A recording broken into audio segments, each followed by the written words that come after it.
이제 마지막 장 12장을 다루겠습니다. 오늘하고 내일로서 이제 오늘 내일로서 종강을 하겠습니다. 12장까지. 12장은 무역 정책에 대한 논쟁입니다. 그래서 사실 무역 정책에 대해서 뭐 중간고사 이후 계속 봤죠. 계속 봤기 때문에 그 내용에 대해서 뭐 일종의 좀 요약한 셈입니다. 요약한 셈이고, 그 다음에 추가적으로 몇 개 무역과 인간관계에 대해서 좀 다루고 있습니다. 자, 12장에서 볼 내용은 무역 정책에 대한 먼저 적극적인 무역 정책을 하자라는 것은 소위 뭐 수입을 막고 뭐 수출을 더 장려시키는 정책을 하자라는 그런 주장들에 대해서는 뭐 앞에서 봤지만 그 논리적 근거를 따져본다 그러면 외부성이나 혹은 전용성이 있는 경우에 뭐 그렇게 할 수 있다는 거죠. 이게 적극적 무역 정책을 주장하는 사람들의 논리적 근거입니다.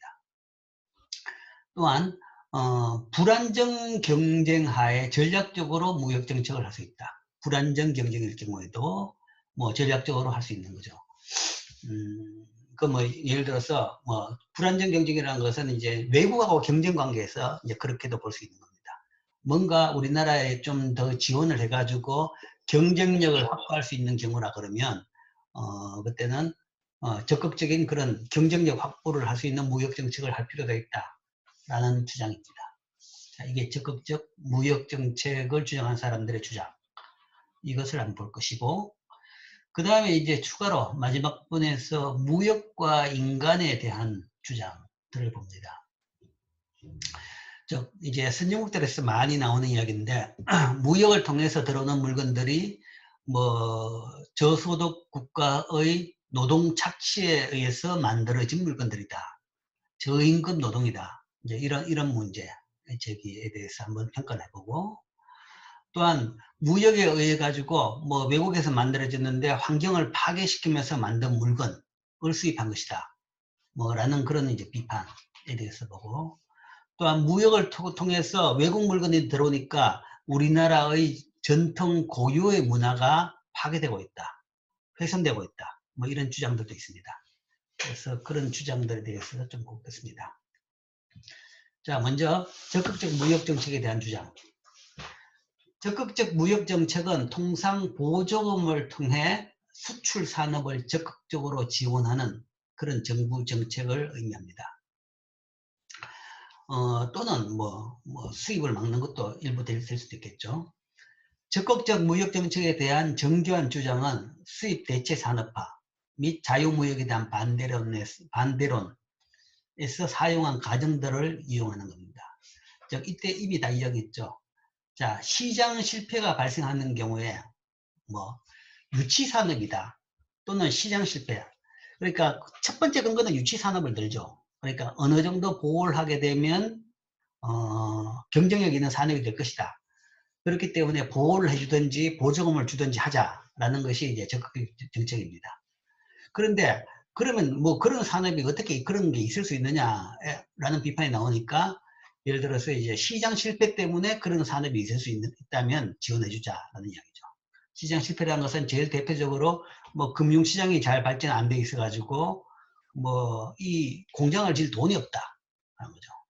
공장을 지어가지고 물건만 만들면 뭐 경쟁력을 가질 건데 그런 이제 자원이 없다. 뭐 그렇게 되면 이제 국가가 뭔가 그런 이제 금융 지원을 해준다든지 이런 것들이 이제 대표적인 시장 실패죠. 특히 이제 이런 경우에는 주로 이제 지원해주는 가장 큰 논리는 외부성 또는 전용성의 문제입니다. 그럼에도 불구하고 예를 들어서 그냥 시장에 놔두면 그런 산업이 안 된다. 그런 산업은, 그런 기업은 발생하지가 않는다는 거죠. 아까 말한 대로 돈이 없어서 그럴 수도 있고, 또는 외부성 또는 전용성의 문제가 있을 때도 그렇습니다. 즉, 그 기업이 그 공장이 만들어져 가지고 얻게 되는 수익이 공장에서 나온 물건 팔아 가지고 얻는 수익뿐만 아니라 그 국가 전체적으로 그 여타 산업에까지도 굉장히 좋은 큰 기여를 하게 되는데, 이제 그런 부분에 대해 가지고는 그런 외부 효과는 실제적으로 그 공장을 만드는 기업이 가지질 못하죠. 이제 그런 게 외부 효과가 있는 경우입니다. 외부성이 있는 경우. 또는 그런 부분을 전형을 못한다. 그런 거죠. 뭐, 특히 이제, 뭐, 지적재산권, 뭐, 그런 것도 포함하는 부분입니다. 이런 경우에는 적극적인 무역정책, 그러니까 수출 장려라든지 아니면 뭐 수입 금지, 뭐 그런 정책을 해주자. 또한 모든 비용을 초과하는 수입을 발생시키는 불안정 경쟁이 있는 경우에는 뭐 또 정부 지원을 통해 가지고 초과 이원을 획득할 수 있다. 라는 경우를 볼 겁니다. 자, 기술 외부성을 먼저 보면, 지금 여기 기술 외부성. 신기술에 투자하는 기업들은 다른 기업들이 통상 새로운 기술에 대한 대가를 지불하지 않고 사용할 수 있는 지식을 창출합니다. 그렇기 때문에 이제 이런 경우에는 전용성의 문제가 발생한다라고 하죠. 아, 깜빡했는데, 공지사항이 몇 가지 있습니다. 3차 과제 풀이는, 공지사항에 올렸죠. 그래서 3차 과제는 풀이 내용을 보면 될 겁니다. 그 다음에 4차 과제는 현재 다음 주 화요일 제출하는 걸로 지금 올려놨습니다. 그래서 다음 주 화요일까지 제출하기 바라고, 화요일 날 제출하게 되면 다음 주 수요일 12월 9일 날 4차 과제 풀이를 공지사항에 올려놓겠습니다. 그래서 끝까지 참고를 하기 바라고, 기말고사는 12월 17일에 있습니다. 이미 그것도 지금 스마트 리드에 올려져 있죠. 그래서 그 날짜에 들어서 중간고사하고 동일한 방식으로 시험을 치르면 됩니다. 시험 범위는 전 범위입니다. 그래서 중간고사 부분도 포함됩니다. 근데 이제 내 시험이 뭐 경험이 있으면 다 그렇겠지만 알겠지만 중간고사 시험 문제 내용은 일부가 나옵니다. 일부 좀 변형을 시켜서 나오고, 그 다음에 이제 기말고사 부분 그렇게 해가지고 시험 유형이라든지 뭐 그거는 아마 중간고사하고 거의 유사할 겁니다. 자, 그게 이제 과제와 기말고사 시험에 대한 공지입니다. 자, 내용으로 돌아가서 기술의 외부성, 전용성의 문제가 발생하는 경우, 이런 경우에 이제 적극적인 무역 정책이 필요하다. 이런 경우는 어떤 경우냐? 기업들은 다른 기업들이 쉽게 사용할 수 있는 신기술에 투자함으로써 사회에 추가적인 이익을 창출할 수 있다. 그러니까 신기술을 이용하면 그 회사가 그 물건을 만들어 가지고 돈을 벌 수 있는데, 그뿐만 아니라 내가 한번 이 기술을 사용하게 되면 다른 옆에 회사들도 이 기술을 또 사용할 수 있는 거죠. 뭐 견문이 넓어지니까, 아, 이런 것도 있구나 라고 해가 사용하게 되니까 내 회사 외에 다른 회사들, 여러 회사들도 여러 우리나라 경제적으로 도움을 줄 수 있는 거죠. 근데 그런 부분이 내 덕에 다른 회사가 도움을 받은 것들은 내가 전용을 할 수가 없죠. 내가 그 부분에 대해 가지고 이 기술을 썼으니까 돈 내라고 할 수 없는 경우다. 그렇다 그러면 이런 경우에는 일정 부분 국가가 좀 도와주더라도 그런 기술을 먼저 시작하도록 만들어줄 필요가 있다. 즉, 전용성의 문제는 외부성의 한 예입니다. 새로운 기술을 창출하는 기업 이외에 다른 집단에 돌아가는 이익이나 비용이 있는데, 뭐 특히 여기서는 이익분을 보죠. 이런 이익이 있는데 이런 이익을 고려 못하니까 일반적으로 과소 투자가 된다는 거죠. 그러니까 이걸 이제 정상적인 그 효율적인 투자를 하기 위해 가지고는 과소 투자는 부분에 대해 가지고는 국가가 어느 정도 그 지원을 했으라도 이런 부분이 투자할 수 있도록 만들어져야 된다. 즉 다른 집단이 없는 이익의 일부라도 그 공장 짓는데 국가가 주게 되면 그런 공장을 지을 수 있지 않느냐라는 거죠. 외부성은 투자의 사회적 한계 이익이 생산자 잉여로 대표되지 않기 때문에 발생하는 거죠. 그래서 이 부분은 여러분들이 맹교책 같은데 이제 보면 외부성이 있습니다.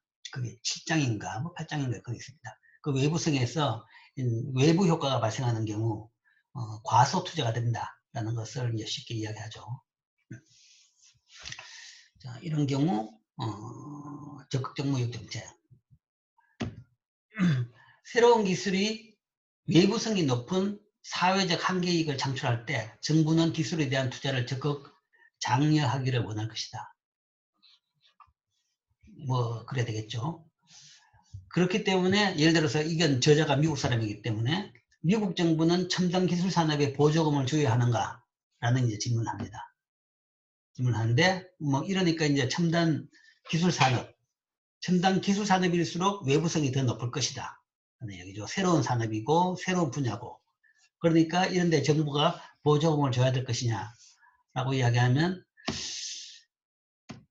논리적으로는 그런데, 현실적으로 보면 굉장히 좀 애로사항은 많습니다. 누구한테 얼마나 어떻게 줄 것이냐.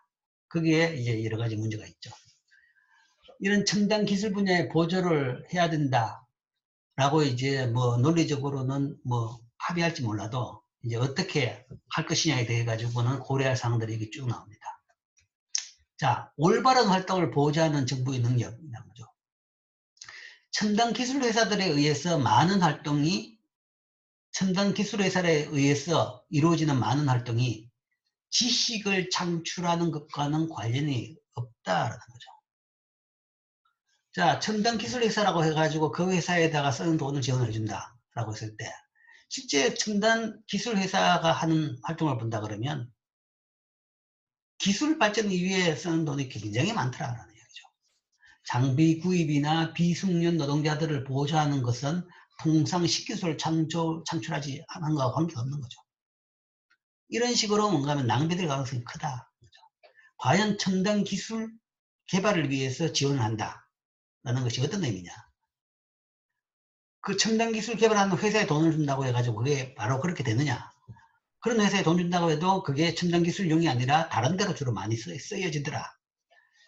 지식과 혁신은 보통 첨단 기술로 분류되지 않는 산업들에서 창출되는 겁니다. 지식과 혁신은. 첨단 기술 산업에 대해서 지원을 하자라는 명분에 대해 가지고는 다 합의하더라도 그러면 어떤 회사냐? 어떤 회사의 어떤 부분이냐에 대해 가지고는 쉽게 동의를 끌어내기가 쉽지가 않다는 얘기죠. 자, 그러면 지금 세계적으로 첨단 기술 산업이 어떤 부분이냐?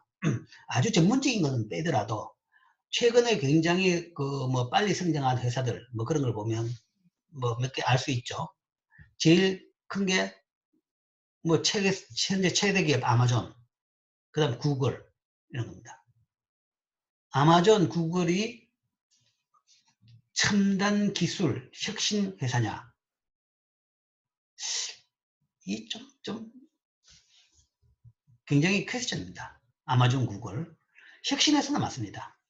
새로운 혁신은 맞죠. 그렇기 때문에 세계 최대 기업이 됐습니다. 아마존, 구글, 아니면 애플, 이런 회사들이죠. 아마존, 구글, 애플인데, 이 이제 혁신을 이끌어가는 회사임에는 분명합니다. 세계 경제를 이끌어가고, 세계 산업 방향을 이끌어가고, 그 다음에 또 보면 테슬라, 뭐 이런 정도까지죠.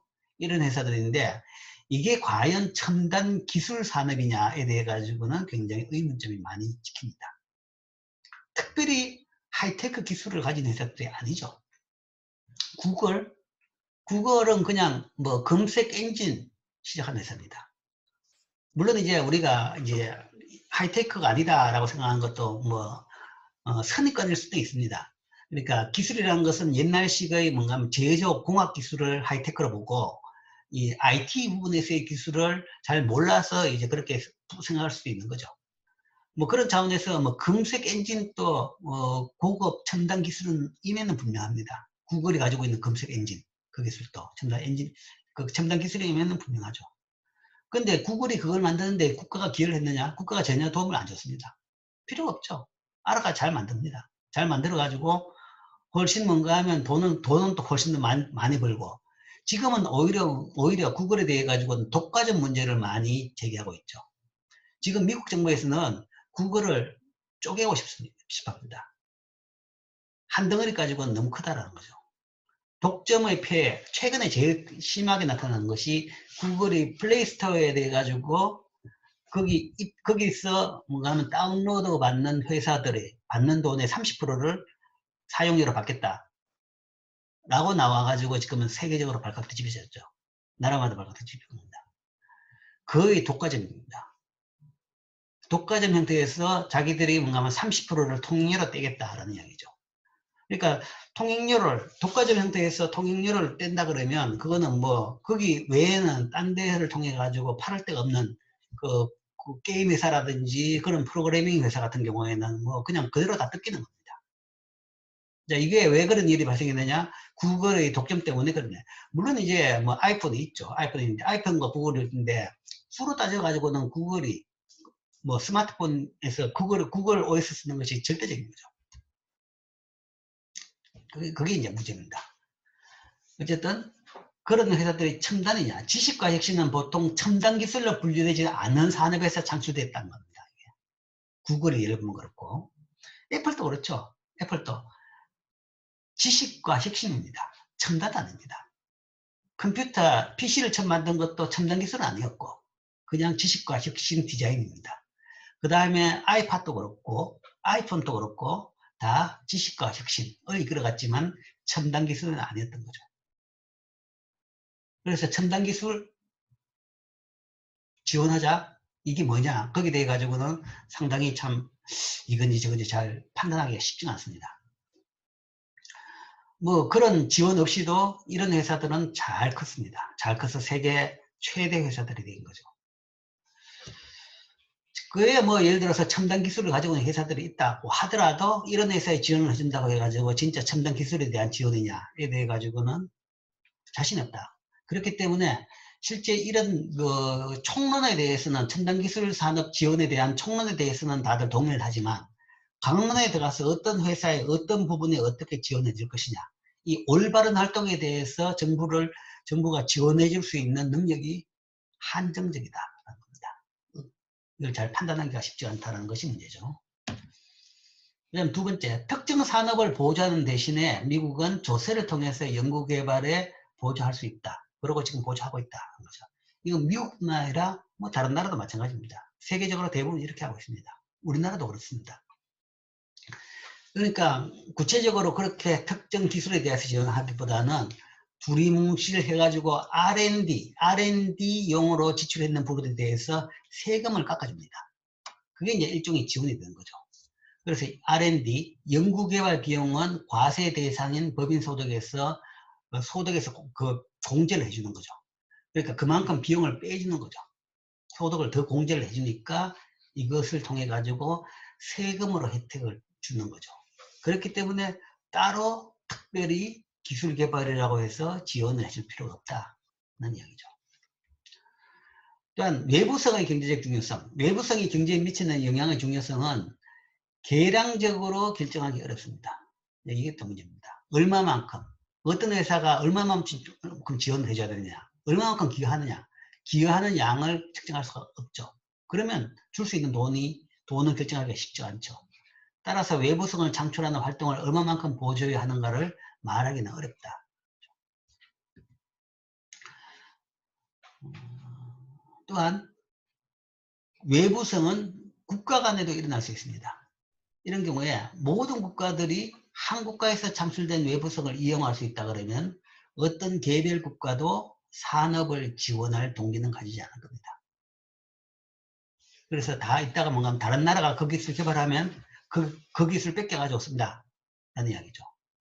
실제적으로 이제 많은 경우가 그런 식으로 많이 이루어졌습니다. 이루어졌는 것이 뭐 그렇기 때문에 선진국들이 보통 기술을 개발하고 첨단 선진국들이 기술을 개발하면 그것들이 이제 뭐 나중에 개도국들도 그 기술을 활용하는 겁니다.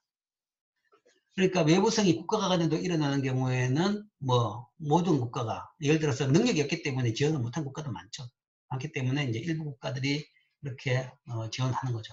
그렇게 돼 가지고 나중에 서로 뭔가만 이익 다툼을 할 경우에는 만약에 이 개인 관계하고 비슷하게 판단해 본다 그러면 아무도 투자를 안 한다. 이제 이런 문제가 생길 수도 있을 겁니다. 근데 뭐 아직 그 정도는 아니죠. 자, 뭐 그래서 첨단 기술에 대한 지원의 총론은 찬성하지만 강론에서는 굉장히 실제적으로 그걸 하기 위해는 굉장히 애로점이 많다. 일부는 미국이 첨단 기술 산업을 발전시키고 외국 경쟁자와 경쟁하는 것을 돕기 위해서 정책을 적극적으로 추진해야 된다, 실현해야 된다라고 주장합니다. 그리고 이제 거기에 대해서 이제 그 적극적인 이 주장이 나왔던 것이 이제 1980년대 일본이 반도체 메모리 시장에서 주도적 지위를 차지함에 따라서 컴퓨터 및 관련 기술에서도 지배적 지위를 지니게 될 것이다 라는 두려움이 있었던 거죠. 그렇기 때문에 미국에서도 국가 차원에서 그걸 지원해 가지고 반도체 경쟁력을 확보해야 된다. 그리고 그 회사에 지원을 해주자라는 주장이 있었습니다.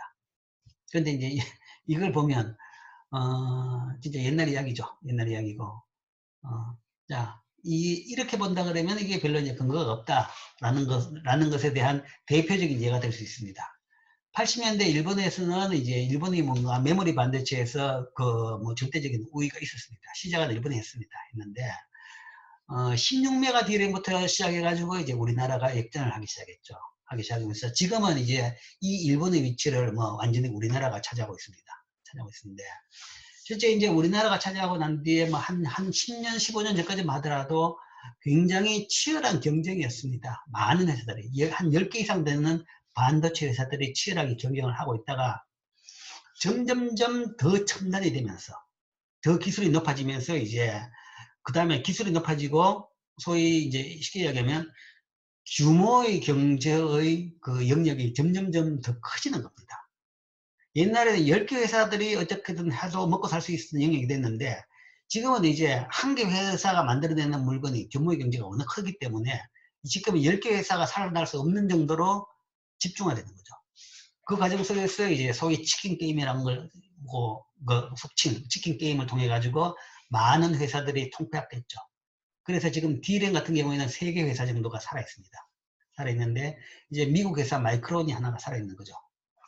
그래서 이제 이때 이런 논리로 마이크론에 대한 지원해가지고 마이크론은 어쨌든 끝까지 살기는 살아났습니다. 나는데 지금 미국에서 뭔가 하면 메모리 부분 가지고 뭐 한국 회사 때문에 한국 회사가 뭐 이런 관련 지배적 지위를 가질 것이다 라는 두려움 때문에 마이크론을 지원하자라는 그런 주장은 전혀 없습니다. 전혀 없는 거죠. 그러니까 옛날에 처음에는 그렇게 했는데 뭐 지금 봐가지고 이제 그런 거는 이런 주장은 별 근거가 없는 것이고 뭐 현재 상태로 봐가지고 우리나라가 그런 식으로 행동할 것 같지는 않으니까 그렇지만 이제 예를 들어서 이제 중국에 대해 가지고는 나름대로 꽤 경계심을 가지고 있습니다. 경계심을 가지고 있기 때문에 이건 뭐 이런 첨단 부분에 대해 가지고는 나름대로 잘 지금 주시를 하고 있는 셈이죠. 어쨌든 첨단기술 산업 지원이 실제적으로 지원하기도 어렵고 그 다음에 소위 세계적으로 현재 잘 갖춰져 있던 그런 질서 내에서 한다 그러면 뭐 국가 간에 그런 거를 경쟁할 필요가 있는 것은 아니다.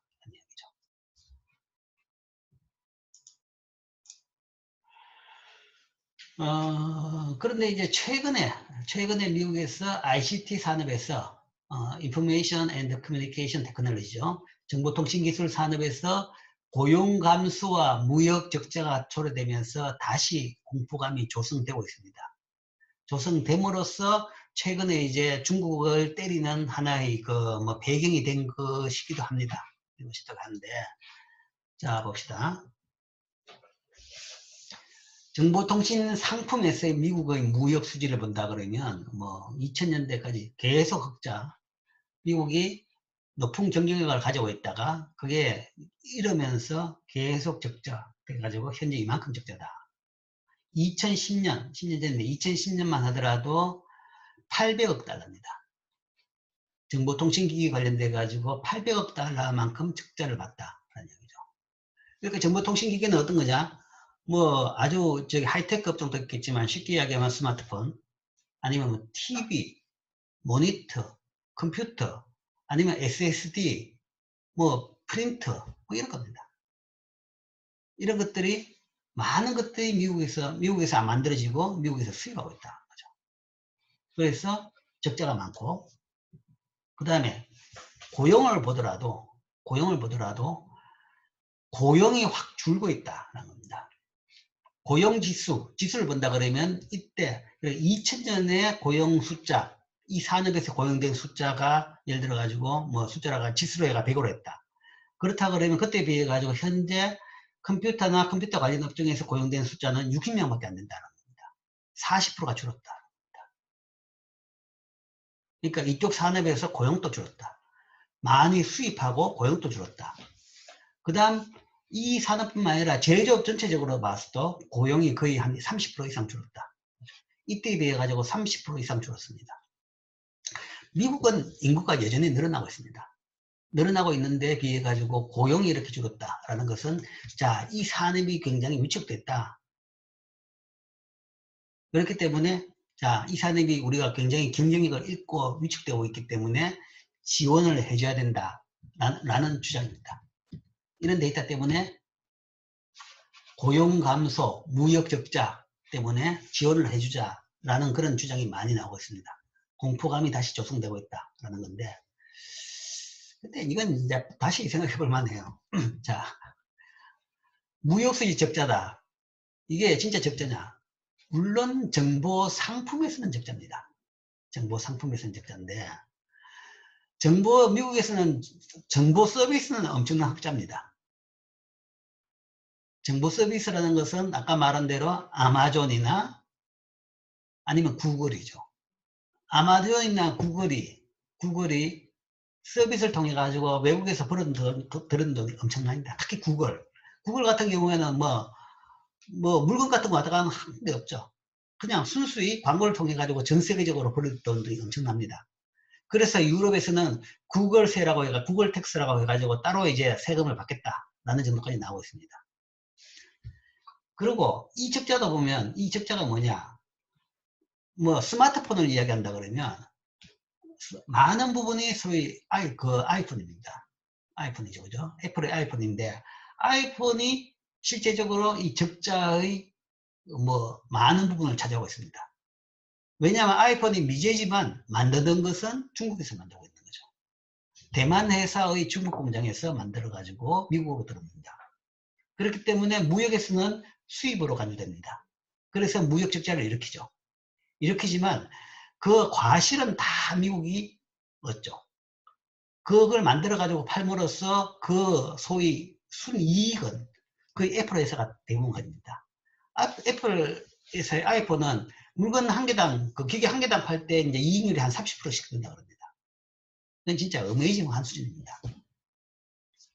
그러니까 이게 이제 상품만 보니까 이 모양이고, 상품 내용에서도 보면 실제적으로는 뭔가 이익은 미국에 챙기는데 이 데이터로 봐가지고는 덩치 큰, 예를 들어 TV를 미국에서 만든다. 그러니까 TV 같은 경우도 대부분 이제 삼성 TV를 쓰죠. 삼성 TV 대부분 공장은 멕시코에 있습니다. 멕시코. 그래서 그것 때문에 멕시코하고 ICT에서 적자다. 그럼 멕시코에 대해서 미국의 기술이 뒤떨어지냐? 그건 전혀 아니죠. TV 만드는 것은 완전 범용 기술입니다. 범용 기술이고, 마진율도 굉장히 낮다는 거죠. 그런 문제, 그것 때문에 뭐, 미국이 그런 것까지 만들 필요가 없는 거죠. 실질적으로 이런 데이터를 가지고 미국이 위기다, 아니면 보호해야 된다는 것은, 그거는 이제 이 현실을 완전히 왜곡시키는 그런 주장입니다.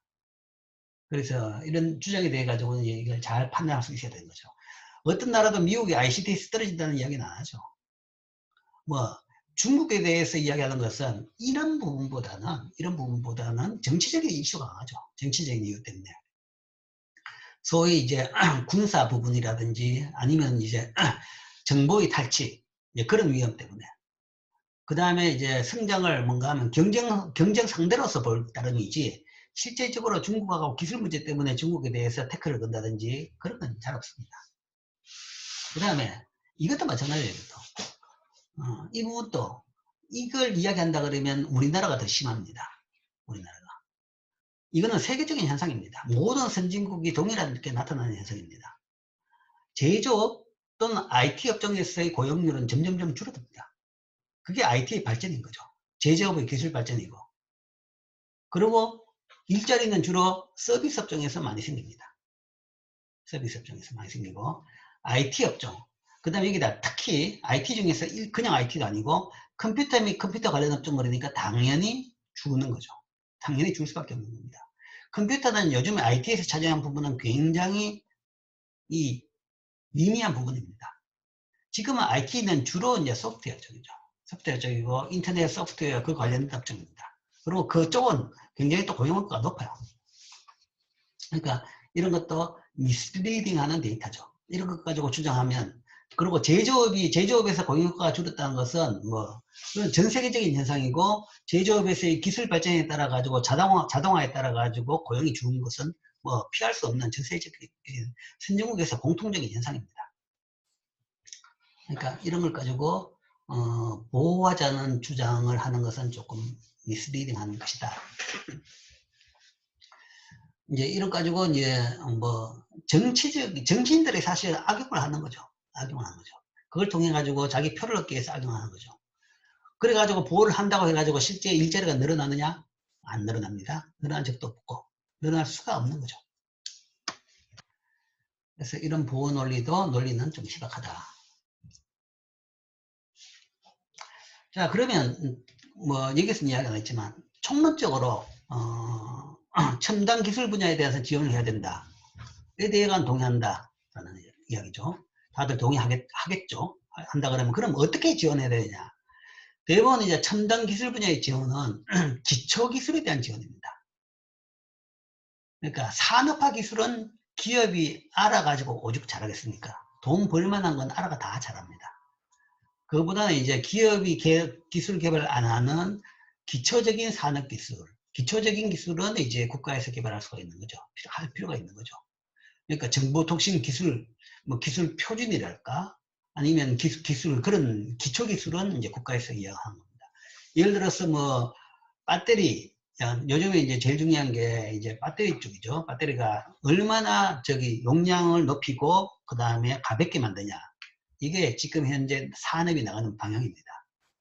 방향인데, 좀 더 가볍게, 아니면 좀 더 뭐, 이제 용량을 높이는 것은 또 기업들이 하지만, 이 소위 전기화학 같은 데서의 배터리에 관련된 기초적인 기술, 기초적인 과학적인 그런 연구에 대해 가지고는 이제 그런 거는 국가가 지원을 해줘야겠죠. 그래서 그런 차원에서 그 과학적인 지원을 해주는 것이 맞고, 산업에 대해 가지고는 지원을 해주는 걸 어떻게 지원해줘야 되냐, 그것도 굉장히 어렵고, 그 다음에 뭐 효과도 굉장히 좀 불투명하다라는 정도로 볼 수가 있을 겁니다. 자, 그 다음에 적극적 무역 정책을 주장하는 두 번째 주장으로는 불안정 경쟁입니다. 불안정 경쟁이 있는 경우에는 전략적으로 무역 정책을 할 필요가 있다. 자, 불안정 경쟁 산업은 전형적으로 독점 이윤이나 초과 이윤을 창출하는 소수 기업이 지배하는 경우입니다. 그러니까 완전 경쟁이 안 되는 경우죠. 그런 경우. 독과점이 있는 경우. 초과 이윤은 모든 기회비용을 초과하는 수입을 말하는데 그 경제의 다른 곳에서 위험도가 같은 투자로 벌 수 있는 것보다 더 높은 이윤, 평균 이윤보다 훨씬 더 높은 그런 게 초과이죠. 경제학에서 이야기는 우리가 이제 완전 경쟁, 그러면 그때는 이윤이 0이라고 이야기합니다. 이윤이 0이다. 근데 그 이윤이 0이라는 것은 회계적 이윤이 0이라는 것은 아니죠. 경제적 이윤. 회계적 이윤에서 정상 이윤까지는 정상 이윤, 그러니까 기업들 평균 이윤은 보장하고 그 이상은 없다라는 것이 소위 이윤이 0이라는 개념입니다. 경제적 이윤이 없다라는 거죠. 그런데 이 초과 이윤은 그걸 훨씬 능가하는 이윤이 발생하는 곳. 어떻게 발생할 수 있느냐? 경쟁이 완전하지 않으면 발생할 수 있죠. 독점 시장, 과점 시장, 뭐 독과점 시장, 아니면 경쟁적 독점에서마저도 그런 이윤이 발생할 수 있습니다. 자, 이런 경우죠. 이런 경우에는 전략적으로 국가에서 지원할 수도 있다. 불안정 경쟁 산업에서 정부 보조된 초과 이윤을 외국 기업으로부터 국내 기업으로 이전시킬 수 있다. 국내 불안전 경쟁 때문에 어떤 기업을 지원할 수 있는 논리는 없습니다. 뭐 당연히 그럴 필요는 없고, 여기서 불안정 경쟁이라는 것은 국가 간 기업 간 불안정 경쟁의 경우를 이야기하는 겁니다. 자, 예를 보면 쉽게 알 수 있는데, 이제 가장 대표적인 이 예입니다. 주로 많이 쓰는 건데, 보잉과 에어버스. 실제 세계적으로 지금 제일 이제 심한 두 경쟁 회사죠. 보잉과 에어버스. 세계적으로 대형 항공기 회사는 두 개밖에 없습니다. 보잉과 에어버스. 물론 이제 전투기 만드는 회사는 또 많이 더 있지만 일단 대형 항공기를 만드는 회사는 두 개밖에 없습니다. 중형 항공기를 만드는 회사는 브라질 회사도 있고 몇 개 더 있습니다. 그러나 대형은 보잉과 에어버스 딱 두 회사가 있는데 이 국제적으로 경쟁하고 있지만 국적은 다릅니다. 보잉은 미국 회사죠. 그 다음에 에어버스는 유럽 회사라고 합니다. 왜 유럽 회사, EU 회사라고 하냐 그러면 EU에 있는 한 나라가 아니라 여러 나라의 회사가 분산되어 있습니다. 전략적으로 그렇게 지금 운영하고 있는 거죠. 엔진은 영국이 압도적으로 제일 잘 만듭니다. 이제 동체 부분은 주로 이제 프랑스하고 네덜란드, 독일 이런 데서 이제 나누어 가지고 만들어서 조립은 프랑스에서 주로 하고 있는 그런 식으로 이제 분업을 하는 거죠. 왜 분업을 하느냐? 그러면 모든 나라들이 다 도움을 받는다. 모든 나라들이 일자리를 다 만들어줄 수 있다. 라는 차원에서 그렇게 분업을 해서, 그러니까 그 이야기는 일자리도 만들어주고 그 다음에 유럽 전체적으로 지원을 해주는 거죠. 그런 차원에서 유럽 회사라고 이야기합니다. EU의 에어버스. 두 기업 모두 비행기를 생산하지만 자신들의 의사결정에 따라서 경제적 이윤이 달라진다. 그리고 각 기업은 이윤 수준에 따라서 생산 여부를 결정한다. 네. 자, 페이오프 매트릭스 한번 봅시다. 페이오프 매트릭스 이런 걸로 보면 쉽게 이해할 수 있을 겁니다. 자, 이게 이제 왜 이렇게 경쟁이 심하냐 그러면 일단 왜 두 회사밖에 없느냐? 규모의 경제가 작용하는 영역이라는 거죠. 그러니까 1년에 비행기, 대형 비행기의 그 필요 대수가 몇 대일까? 몇백 대 안 될 겁니다. 200대? 전 세계적으로. 지금 코로나 때문에 지금 다 망했지만, 코로나가 안 생겼더라도 정상적인 상황에서 매년 필요한 대형 비행기, 그러니까 보잉으로 따지고 본다 그러면 767, 747, 737, 이런 정도 크기 비행기. 그러니까 200인 이상 탑승할 수 있는 그런 비행기를 이야기합니다. 200인 이상 탑승할 수 있는 그런 비행기에 대한 전 세계적인 수요가 매년 한 200대? 기껏 한 200대 정도일 겁니다. 그러면 그거는 이제 비행기 공정이라는 것은 비행기를 하나 설계해가지고 디자인하는 비용이라는 것은 엄청나게 듭니다. 엄청나게 들고, 그거 가지고 이제 몇 년 만들 수 있는 거죠. 그 이야기는 한번 설계해가지고 비행기 만들어가지고 아주 베스트셀러 그러면 뭔가 1000대 만들어 팔 수 있습니다. 보통은 뭔가 한 4,500대 정도 팔고 끝나는 거죠. 그러니까 설계 비용 따진다 그러면 그런 설계 비용이 고정 비용이 굉장히 크게 작동하는 거죠. 고정 비용이 크게 작용한다는 것은 소위 이 규모의 경제가 달하는 부분이 굉장히 시장에 비해 가지고 크다라는 얘기죠. 그렇기 때문에 쉽게 이야기하면 한 회사가 먼저 하고 있으면 한 회사가 규모의 경제까지도 안 들어갈 수 있는 영역이다. 그렇게 되면 한 회사가 먼저 시작하고 있으면 그건 자연 독점이 돼버리는 그런 산업인 겁니다. 비행기는. 그러니까 한 회사가 먼저 시작해가지고 걔들이 먼저 시작해서 규모의 경제가 있으면 완전 자연 독점이 돼버리는. 그러면 다른 회사는 처음에 한 대 만들기 위해서도 엄청나게 높은 비용을 지불하게 되고, 두 회사가 남게 되면 결국은 뭔가 하면 둘 다 더 비싼 비용으로 비행기를 만들어 가지고 세계적으로 팔 수밖에 없는 그런 상황입니다. 실제적으로 그래요. 그러니까 실제 이제 세계적인 지금 이제 비행기 가격도 그렇게 된다라고 볼 수 있습니다. 그런 것을 반영한 것이 PAF 매트릭스입니다. 자, 예를 들어 가지고 보잉이 비행기를 생산하는데 에어버스도 같이 생산한다 그러면 둘 다 마이너스 5다 하는 거죠. 둘 다 마이너스 5다. 에어버스도 생산한다 그러면 마이너스 5만큼, 그러니까 적자를 본다는 거죠. 과잉 생산돼 가지고 적자를 보는 겁니다. 0이나 아니면 마이너스까지. 큰 비행기를 설계 나왔으면 어쨌든 팔아먹어야 되는 거죠. 그렇기 때문에 안 되면 이렇게 적자를 보면서까지 팔게 되는 겁니다. 그런데 예를 들어서 보잉을 생산하는데 에어버스가 생산 안 하면 에어버스로서는 생산 안 하니까 어쨌든 손해도 없죠. 이유는 0입니다. 이유는 0. 반대로 보잉이 생산을 안 하고 에어버스만 생산한다 그러면 그때는 독점이라서 한 개만 생산하기 때문에 규모의 경제를 다 얻을 수 있고, 그래서 이익이 100을 번다. 100만큼 이익을 번다. 그럼 둘 다 생산 안 한다 그러면 당연히 둘 다 손익이 없으니까 둘 다 0인 거죠. 자, 이렇게 되면 이제 우리가 여기서 균형을 찾아보자. 소위 내시 균형을 찾아보자. 내시 균형이 없습니다. 이 경우에는 소위 우월 전략이 존재한다는 거죠. 자, 에어버스 입장에서 본다 그러면 생산을 하게 된다 그러면 마이너스 5, 마이너스 6이죠. 이때는 이게 불리하고 이때는 생산 안 한 게 유리합니다. 우월 전략이라는 것은 둘 다 유리할 때가 우월 전략입니다. 상대가 어떤 선택을 하든지 간에 내가 우월할 때가 우월 전략인데 이때 이 경우에는 내가 이걸 하든 저걸 하든 상대에 따라 가지고 우월이 바뀌는 거죠.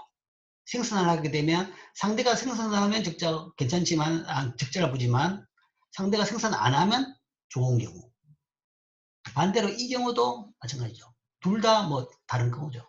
그러니까 생산이냐 생산 안 함이냐 이 두 개 중에서 우월 전략이 없는 경우입니다. 이게 이제 하나의 문제죠. 이건 에어버스도 그렇고 보잉도 그렇고 둘 다 마찬가지입니다. 둘 다 우월 전략이 없는 경우죠. 손해 안 보려고 그러면 둘 다 문 닫는 게 제일 낫죠. 문 닫는 게 제일 낫는데 그럼에도 불구하고 뭔가 하면 뭐 여러 가지 이유 때문에 계속 이렇게 적자를 보면서 지금 사실은 그 운영은 하고 있습니다. 움직이고 있습니다. 경쟁을 하면서 이렇게 뭐죠.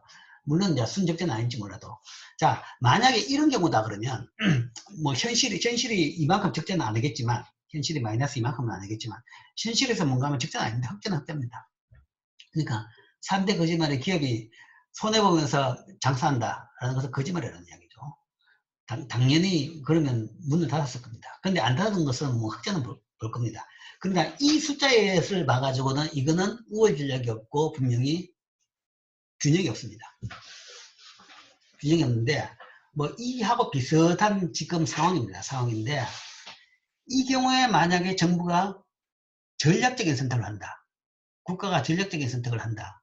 이게 가능하다는 이야기죠. 자, 이 경우에는 자 지금 이 경우입니다. 두 회사가 경쟁을 하고 있다. 두 기업 모두 비행기 생산하지만 자기들 의사결정에 따라서 경제적 이윤이 달라집니다. 내 이윤이 달라지기도 하고 상대 회사의 이윤도 달라지는 거죠. 그리고 생산 여부의 결정은 이윤 수준에 따라서 결정합니다. 적자를 본다 그러면 이 경우에는 문을 닫는다 하는 거죠. 그렇게 되면 당연히 이 경우에는 둘 다 생산 안 하게 될 겁니다. 자, 그런데 이때 결과에 대한 예측은 어떤 회사가 먼저 투자하고 생산하느냐에 달린 거죠. 균형은 없습니다. 균형은 없고 그러니까 둘 다 같이 시작해가 균형을 찾지 못하고 단지 왜 이런 결과가 나올 것이냐 누가 먼저 시작했느냐에 따라 가지고 결론이 나와 있습니다. 보잉이 먼저 생산했다 그러면 에어버스는 이윤이 없기 때문에 생산할 동기가 없다. 보잉이 먼저 생산하고 있었다. 그런 경우에 이때죠, 그죠? 에어버스는 생산 안 하고 있었는 이 경우다. 이럴 때 에어버스라는 회사가 이 산업에 들어올 인센티브가 있느냐는 이야기죠. 들어올 인센티브가 없는 거죠. 에어버스가 들어와봐야 보잉이 생산하고 있는 판에 여기 들어와봐야 마이너스 5가 적자가 생깁니다. 그러니까 안 들어오는 거죠. 반면에 에어버스가 생산하고 있었다. 보잉은 가만히 있었다. 에어버스가 생산하고 있었다. 그렇다 그러면 에어버스는 100만큼 이익을 봅니다. 보잉은 생산 안 하니까 이익을 보고 있었는데 이 산업에 보잉이 들어올 것이냐에 대해 가지고 들어오게 되면 이 산업에 들어오게 되면 뭐 마이너스 5가 되는 거죠. 둘 다 생산하니까 들어봐야 적자 보니까 들어올 리가 없는 겁니다. 물론 좀 나쁜 생각을 먹어가지고 에어버스의 이익이 100에서 마이너스 5로 줄어드는 것이 더 좋아가지고 들어올 수 있을지는 모르겠지만 이건 농담이고 우리가 이야기하는 이 지금 합리적인 결정에 맞는 건 아니죠, 그죠? 그러니까 결국은 누가 생산하느냐라는 겁니다. 보잉이 먼저 생산했으면 에어버스는 진입할 인센티브가 없고 에어버스가 그 공장을 돌리고 있다 그러면 보잉은 진입할 동기가 없다. 그런데 EU가 보조금을 주면 보잉의 행동에 관계없이 에어버스의 생산은 이윤을 낼 수 있어서 결과를 변경시킬 수 있다. 자, 실제 이게 현실이었습니다. 그러니까 보잉이 사실은 에어버스가 들어오기 전에 절대적으로 세계 시장을 독점을 하고 있습니다. 독점을 하고 있었는데 가만히 놔두면 그 유럽도 비행기 산업이 꽤 있었죠. 뭐 영국부터 시작해가지고 꽤 있었는데 가만히 놔두면 도저히 그 산업에 들어갈 수가 없어요. 아까 봤죠. 들어가면 적자고 안 들어가면 손해는 안 본다는 겁니다. 그러니까 손해볼 게 뻔한데 기업이 들어가는 기업은 없습니다. 물론 그래가지고 뭔가 미국 보잉은 손해를 보게 될지 모르겠지만 그건 딴 문제고 기업이 그것 때문에 그 산업에 들어갈 리는 없는 거죠. 그런데 유럽에서는 우리도 비행기 회사를 만들고 그 다음에 그걸 통해 일자리를 만들자라는 주장을 하는 거죠. 그러면 그걸 할 수 있도록 지원을 해주자라는 것이 적극 전략적인 무역정책입니다. 자, 똑같은 앞에 그 페이퍼 매트릭스에서 보조금을 25를 줬다는 얘기입니다. 보조금을 에어버스한테 25를 준다 그러면 아까 여기 마이너스 5였죠. 마이너스 5에다가 25를 더하면 20이 된 겁니다. 그 다음에 100이었는데 20을 더하면 125가 된 겁니다. 그러니까 유럽 전체적으로 돈을 내가지고 에어버스 회사, 그러니까 여러 나라 합쳐가지고 전체적으로 25만큼 보조금을 줘가지고 야, 너 공장 돌려 라고 돈을 준 거죠. 그러면 이렇게 됐습니다. 이렇게 되면 우월 전략이 발생하는 겁니다. 이렇게 되어버리면 우월 전략이 발생하는 것이 에어버스는 생산을 하면 생산 안 한 것보다 더 낫죠. 아까는 여기 문제였습니다. 여기서 보잉이 생산할 때 에어버스는 생산을 해봐야 마이너스 5기 때문에 여기서는 이쪽에 안 하는 게 낫고 여기서는 하는 게 낫지만 그래서 우월 전략이 없었는데 이제는 보조금 25를 주니까 어떤 경우에도 생산하는 게 낫습니다. 보잉이 이걸 하든 저걸 하든. 그러니까 에어버스는 이제 이 산업에 뛰어들게 되는 거죠. 실제 그렇게 해가지고 에어버스가 그 비행기 산업에 뛰어들어가지고 보잉과 경쟁 구조를 지금 가지고 있습니다.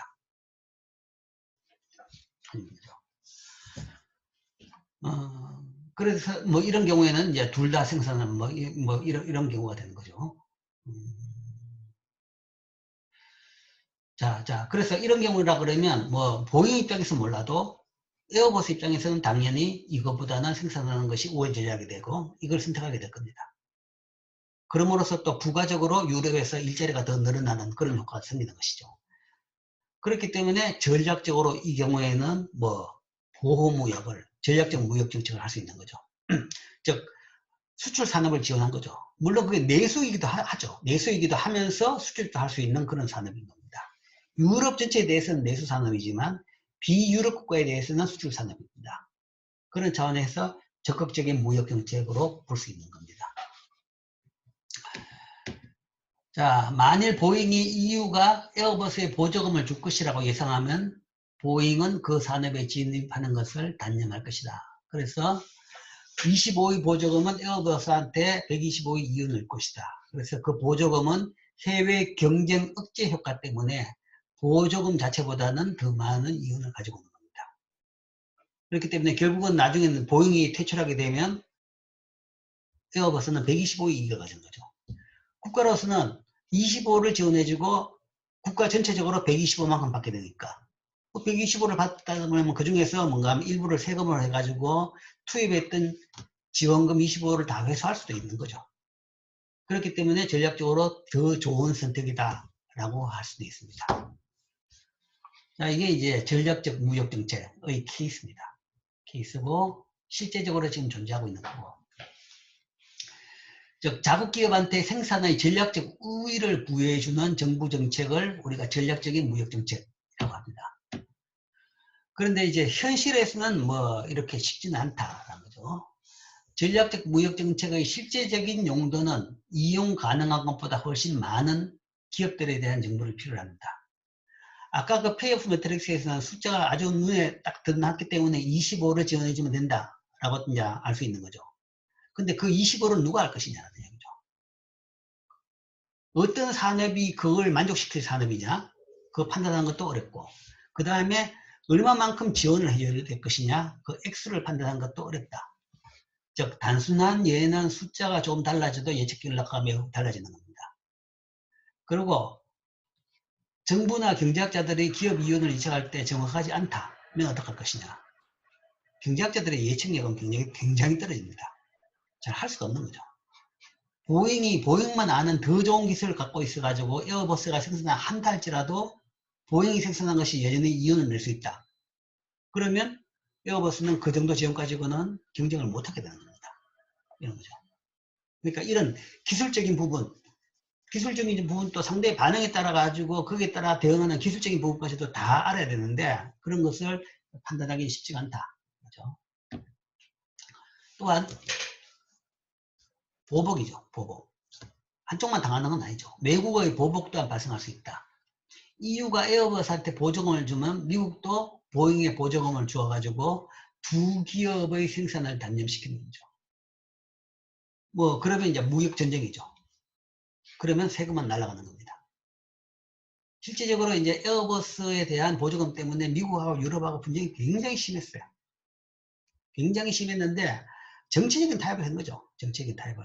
그러니까 정치적인 타협을 통해 가지고 어느 정도 시장 분점 정도로 된 거지. 이게 뭐 이런 식으로 하나의 문제 시작한다 그러면 그러니까 유럽과 미국은 어차피 뭔가 하면 서로 공존 관계다. 다 서방이죠. 그죠? 그런 관계가 있기 때문에 이제 정치적인 타협을 할 수 있어서 이렇게 유지가 된 거지. 여기에 누가 뛰어든다 그러면 그건 엄청난 문제가 발생하는 겁니다. 지금 이제 제3의 스토리가 그거죠. 중국이 대형 항공기를 지금 추진을 하고 있습니다. 하고 있는데 중국으로서는 당연히 자국의 수요만 따지더라도 엄청난데 싶으니까 이제 그걸 하려고 하는 거죠. 하려고 하는데 제3의 이제 대형 항공사가 나왔을 경우에는 어떻게 될 것이냐. 그거는 이제 좀 관전 포인트일 겁니다. 그때는 이제 이런 문제가 생길 겁니다. 근데 뭐 지금 이제 미국에서 중국을 보고 계속적으로 치고 있는 제일 큰 근거가 이거죠. 보조금입니다. 국영기업이라는 것은 뭔가 하면 국가 세금으로 운영하는 것이고 그건 국가 보조금으로 되는 겁니다. 대부분 중국의 항공산업은 국방인 것이고 국방 차원에서의 항공산업이고 그리고 그거는 다 국가 보조금으로 운영하는 거죠. 근데 그 산업이 그 기업이 민간 항공업체에 들어갔다 그러면 그때는 그때까지의 지원금이 불공정 지원으로 이제 문제를 삼게 될 수 있는 거죠.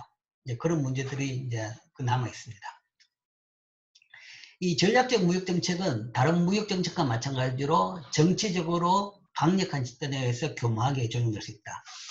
또한 이제 이 정책의 주장하는 사람한테 대한 논리는 자, 이런 식으로 이제 국가가 지원을 하자라는 주장을 한다 그러면 그 다음에 어떤 산업이 그렇게 될 것이냐에 따라 가지고 그 부분에 대해서 정치적으로 조정된다는 거죠. 그럼 우리 산업도 다 지원해달라 하는 거죠. 세금 달라, 돈 달라. 그렇기 때문에 이런 식으로 지원을 하기 시작하면 결국은 실패한다는 것은 국가 전체적으로 뭔가 하면 다들 정부 세금 빼먹는 경쟁을 하면서 경쟁력은 잃고 실제적으로 지원 효과는 없어진다는 거죠. 그러니까 이게 이제 아이러니인데 시장 실패가 있는 산업 이것도 일종의 봐가지고 불경쟁 그러니까 완전 경쟁이 안 되기 때문에 발생하는 문제입니다. 국가 간의 산업 간에 완전 경쟁이 안 되기 때문에 소위 이제 발생하는 것이고 대표적으로 시장 실패 앞에서 말한 이제 외부 경제나 아니면 이제 완전 경쟁이 안 되는 독점의 경우 이런 경우가 이제 시장 실패 때문에 발생하는 문제입니다. 그렇기 때문에 정부의 개입에 의해 가지고 어느 정도 시장 성과를 개선시킬 수 있다. 라는 차원에서 이걸 정부의 보조금에 대한 논리를 내는 건데 자 문제는 이제 그거죠. 시장 실패보다 정부 실패가 더 크다라는 것이 경제학자들의 보통 보는 이야기입니다. 그러니까 국가가 뭔가 개입해서 거기에 대해서 뭔가 해결하라 그러면 보통 그 과정에서 정부 실패가 더 많더라. 그러니까 제대로 된 기업에 제대로 지원을 못 해주고 그걸 명분으로 해가지고 온 딴 데다 뭔가 하면 다 돈을 뜯기면서 세금만 낭비하는 그러면서 경쟁 분위기마저도 해치는 그런 사태를 야기시키는 것이 일반적인 경우더라. 그래서 우리가 흔히 시장 실패보다는 정부 실패가 더 무섭다라는 이야기를 하는 겁니다. 자, 이게 이제 정부 실패가 될 수 있는 그런 거죠. 그게 이제 정부 실패라는 것은 예산이라는 것은 지금 우리나라도 마찬가지가 다 정치에 좌우됩니다. 국회의원, 정치가들에 의해서 좌우되는 거죠. 표에 따라서 또 좌우되는 거죠. 그러니까 이제 정부 실패가 발생하는 겁니다. 자, 이상이 우리가 이제 적극적인 무역 정책에 대해 가지고 이야기했습니다. 적극적인 무역 정책에 대해 가지고 두 가지 논리적 근거로 이제 적극적인 무역 정책을 주장해 봤죠. 기술의 외부성 아니면 이제 불안정 경쟁 이런 경우에 이제 적극적인 무역 정책을 할 필요가 있다라는 건데 결론은 이제 그걸 통해 가지고 정부 실패는 또 이제 다른 문제가 되겠죠. 자, 그 다음 마지막 부분입니다. 마지막 부분으로 무역과 인간이라는 타이틀로 크게 묶었습니다. 그다음 무역이 이제 끼치는 영향에 대해 가지고 조금 더 이제 인간적인 이슈들을 몇 개 짚어본다. 그죠? 자, 첫 번째로 세계화와 저임금 노동. 그러니까 이제 무역에 반대하는 사람들이 주로 하는 것이 이제 소위 반세계화 운동입니다. 반세계 운동이라서 뭐 최근 몇 년 동안 좀 잠잠했는데 항상 한 3, 4년 전까지만 하더라도 그 WTO, IMF 연차 총회를 매년 합니다. 한 연말 정도, 10월달, 11월달에 하는데 연차 총회를 할 때 되면 소위 반세계화 운동을 하는 세계적인 운동가들이 모여가지고 뭐 그 도시를 완전히 아니 시위로 뒤덮어버리죠. 아니 벽돌이 날아다니고 체리탄이 날아다니는 시위로 뒤덮어버리는 그런 반세계화 운동을 합니다. 이제 반세계화 운동을 하는 사람들은 소위 이제 무역을 하지 말자, 거죠. 무역을 하지 말자. 그 다음에 금융 수탈을 하지 말자. 이런 이야기를 합니다. 그러니까 왜 무역을 하지 말냐? 그러니까 무역에 반대하는 또 하나의 논리는 이거죠. 무역을 통해 가지고 저임금 노동을 착취한다. 중저소득 국가들의 제조업 제품이 수출이 증가하고 있다. 그래서 부국의 미국이나 유럽이나 뭐 우리나라 기준도 마찬가지입니다. 선진국의 기준으로 보면 이런 재화들을 생산하는 노동자들은 저임금을 받고 열악한 노동 조건에서 작업을 하고 있다. 뭐 최근에 극단적인 예가 좀 나오긴 나왔죠. 뭐 어떤 봉제, 옷 같은 걸 보니까 뭐 중국에서 교도소에서 생산된 것들이 있더라. 아니면 이제 우리나라 방송에서도 이제 그런 게 나오는데 인도에서 이제 생산된 것들이 어떤 걸 보면 뭔가 하면 진짜 유아노동. 나이가 뭐 10살도 안 된 애들이 뭐 돌로 깨가지고 돌까지 맨손으로 돌을 깨가지고 뭘 만들어가지고 그걸 채집해가지고 만들어서 파는 유아노동으로 만들어진 그런 제품. 뭐 이런 것들이 많이 있다는 거죠. 즉, 무역을 통해서 소위 개도국에서 들어오는 상품들은 개도국의 저임금과 열악한 노동 조건에서 만든 상품이다. 그렇기 때문에 이 열악한 노동 조건과 저임금을 막기 위해 가지고 이런 물건을 사면 안 된다. 라는 것이 이제 소위 반세계화 운동하는 사람들이 무역을 반대하는 논리입니다. 어떤 사람들은 이러한 사실 때문에 자유무역을 반대한다. 그런 물건을 사서는 안 된다. 라고 하죠. 자, 뭐 이런 상황의 한 예는 이제 멕시코 마킬라도라 공단입니다. 마킬라도라 공단이 있는데 이 공단은 미국하고 멕시코하고 경계에 있는 지역의 공단 지역입니다. 그러니까 미국에 대한 나프타 이후에 미국에 대한 수출을 위해 가지고 그쪽 지역을 공단으로 엄청나게 크게 개발해 놨습니다. 그래서 물건 만들면 바로 그냥 실어 가지고 미국으로 보내는 거죠. 자, 이 예를 들었습니다. 나프타 반대론자들은 고용주는 대부분 공장의 주인들은 미국 사람들입니다. 미국 사람들이 그게 공장을 지어가지고 저임금으로 물건을 만들어가지고 미국으로 들어와서 파는 거죠. 고용주들이 미국의 고임금 노동자들을 멕시코의 저임금 노동자로 대체하는 것이 이젠 더 쉬워졌다고 주장하는 겁니다.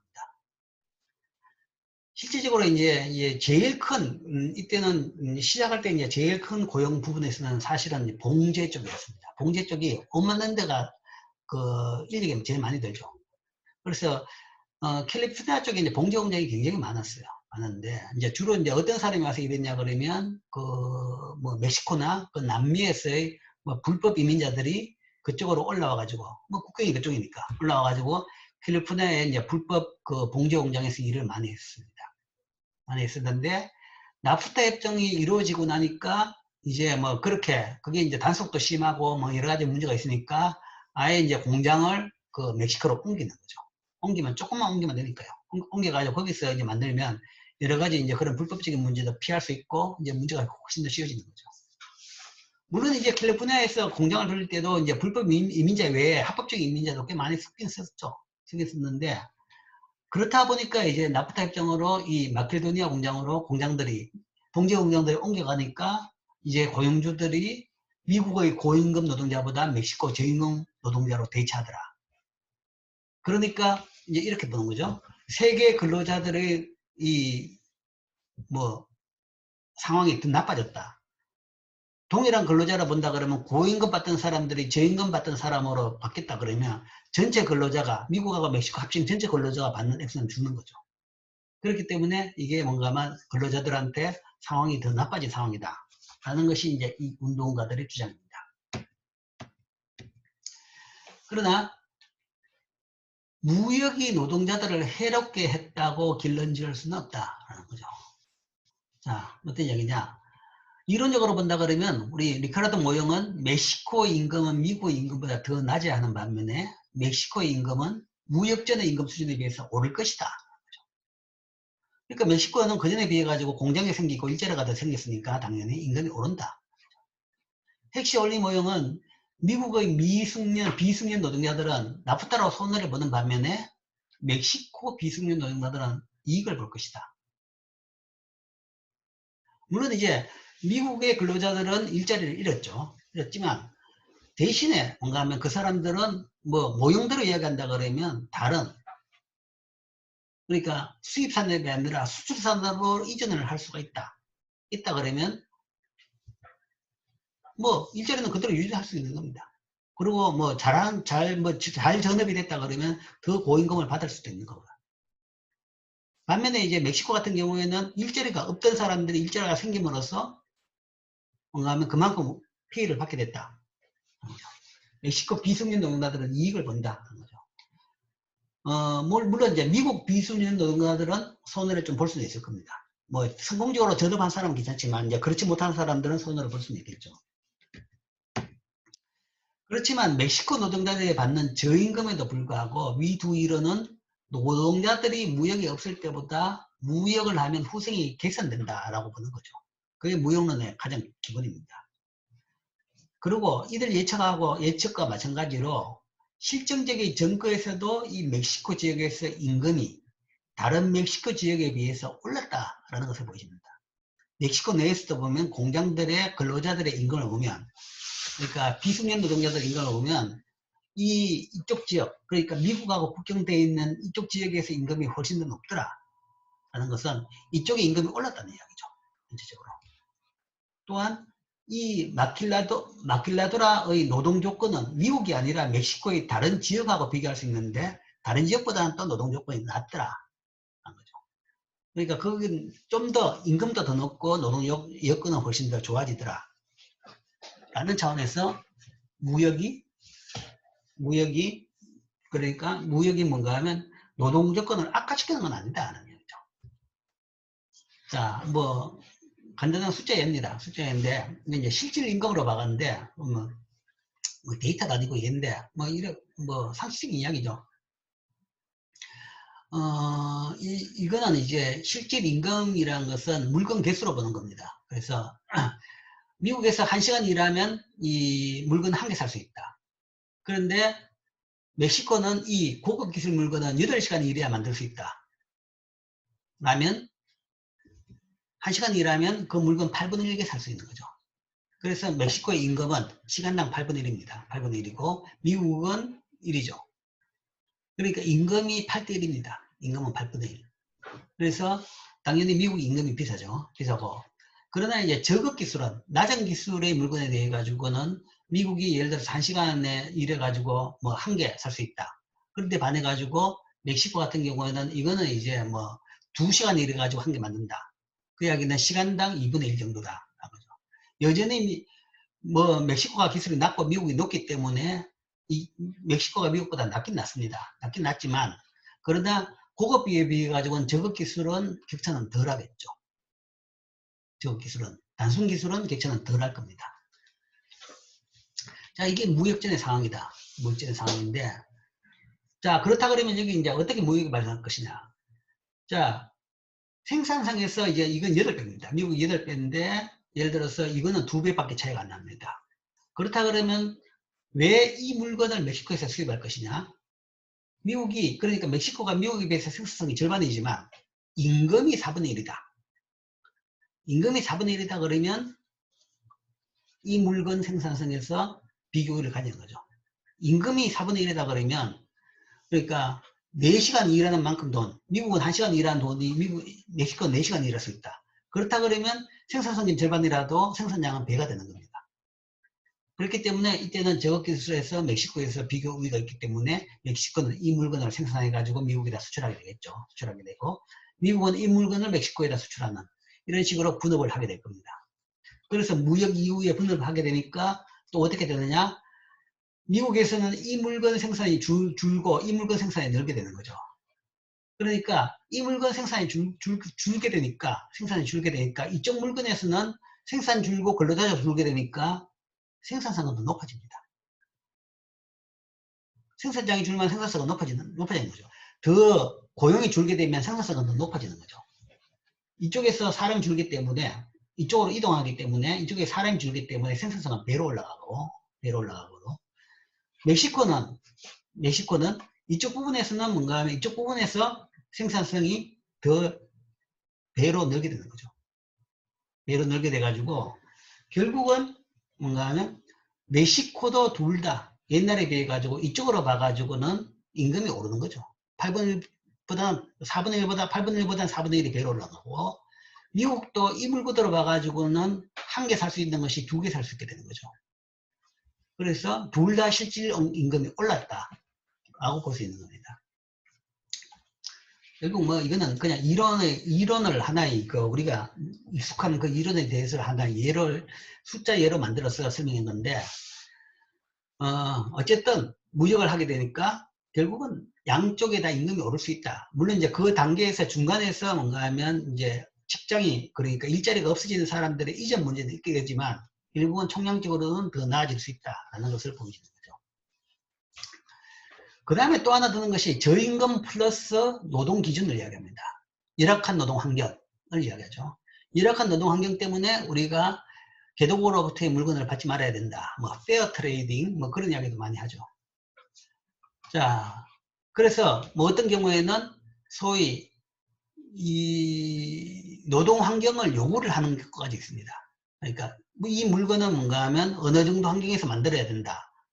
아니면 우리가 수입을 금지를 시키자 라고 해가지고 그런 기준을 요구를 하자는 주장도 있습니다.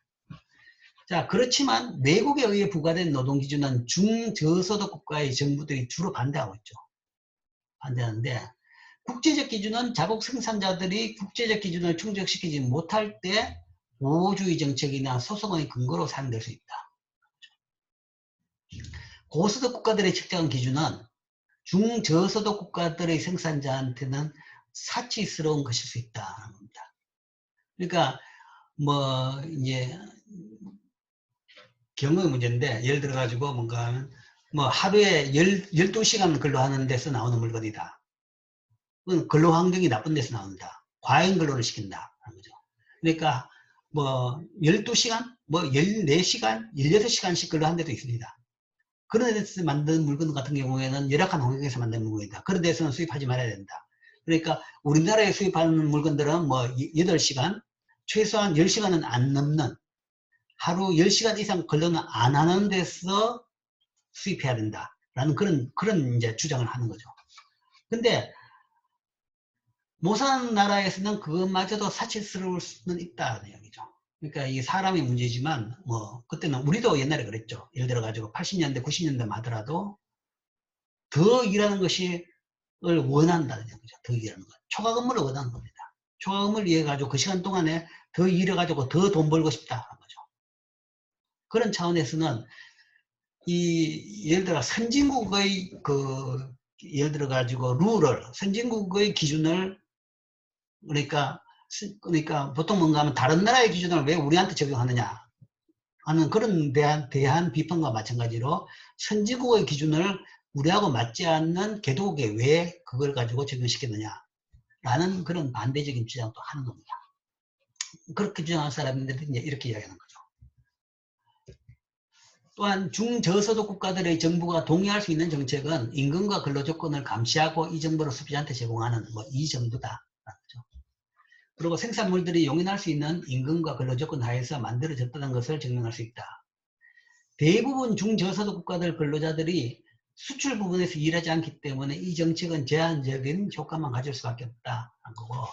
그래서 이런 정도로 세세하게 생산 과정에까지 기획을 하는 것은 굉장히 어렵다. 하는 것이고, 총량적으로 봐가지고는 그렇죠. 그 나라, 그렇다고 해가지고 뭔가 현실에 맞지 않는 개도국에 대해 가지고 전체적으로 노동 조건을 높은 기준으로 요구한다는 것은 사실은 우리가 이야기했던 그 비교 우위가 되는 그런 이 자원 조건을 완전히 무시해버리는, 그걸 통해 가지고 또한 개도국이 발전할 수 있는 그런 실을 잘라버리는 그런 이 압력이 될 수도 있습니다. 그런 차원에서는. 그렇기 때문에 이 효과에 대해 가지고 이런 주장에 대해 가지고는 상당히 이제 비판적인 것이 많죠.